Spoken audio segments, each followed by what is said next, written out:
അപ്പോൾ ഇപ്പോഴത്തെ വിശേഷം ഒരു എൻഗേജ്മെൻറ്റാണ്. അപ്പോൾ എൻഗേജ്മെൻറ്റ് തലേ ദിവസം തന്നെ ഞങ്ങളെല്ലാവരും കൂടെ ഇരുന്ന് പൂവ് കെട്ടുകയാണ്. ആ പച്ച ഡ്രസ്സ് ഇട്ടതാണ് നമ്മുടെ ബ്രൈഡ്. അപ്പോൾ നമ്മളിവിടെ മൈലാഞ്ചി ഇടുന്നതും പൂവ് കെട്ടുന്നതൊക്കെ തിരക്കിലാണ്. പൂവ് നമ്മൾ വേറെ കുറേ വാങ്ങിയായിരുന്നു. പിന്നെ കുറേ പൂവ് കെട്ടാത്തതുണ്ടായിരുന്നു. അപ്പോൾ പണ്ടുണ്ടായിരുന്ന സ്കില്ല് ഞാനൊന്ന് പൊടി തട്ടി എടുക്കാൻ ശ്രമിച്ചതാണ്.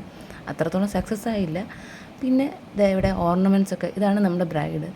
ഓർണമെൻറ്റ്സൊക്കെ സെറ്റാക്കുകയാണ്. ഒരു സൈഡിൽ നിന്ന് ഓർണമെൻറ്റ്സ് എല്ലാം സെറ്റാക്കുന്നത് ഇതെൻ്റെ മൈലാഞ്ചി ഇട്ട് കാണിക്കുകയാണ്. ഇതെൻ്റെ അനിയത്തിയാട്ടോ, മൈലാഞ്ചി ഇട്ട് കാണിക്കുകയാണ്. ഇതുവരെ ഞാൻ മൈലാഞ്ചി ഇട്ടിട്ടില്ല. ഇതെല്ലാം കഴിഞ്ഞിട്ട് വേണം ഇടാൻ. അപ്പോൾ അത് രാത്രി 1 മണിക്ക് നമ്മുടെ ബ്രൈഡാണ് മൈലാഞ്ചി ഇടുന്നത്. സാധാരണ ബ്രൈഡിനാണല്ലോ എല്ലാവരും മൈലാഞ്ചി ഇട്ട് ഒരുക്കിയൊക്കെ ഇരുത്തുന്നത്. ഇവിടെ ബ്രൈഡാണ് ഇവിടെ വരുന്ന എല്ലാവർക്കും മൈലാഞ്ചി ഇട്ട് കൊടുക്കുന്നത്. രാത്രി 1 മണി 2 മണി ആയപ്പോഴും ബ്രൈഡിന് മൈലാഞ്ചി ഇട്ട് തീർന്നിട്ടില്ല. അവസാനം എനിക്ക് മൈലാഞ്ചി ഇട്ട് തന്നിട്ടാണ് പുള്ളിക്കാരി കിടന്നത്. അപ്പോൾ ഇതാണ് എൻ്റെ ഡിസൈൻ. സിമ്പിൾ ഒരു ഡിസൈനായിരുന്നു. എനിക്ക് നന്നായിട്ട് ഇഷ്ടപ്പെട്ടു കേട്ടോ. സിമ്പിൾ മതിയായിരുന്നു. അപ്പോൾ അടുത്ത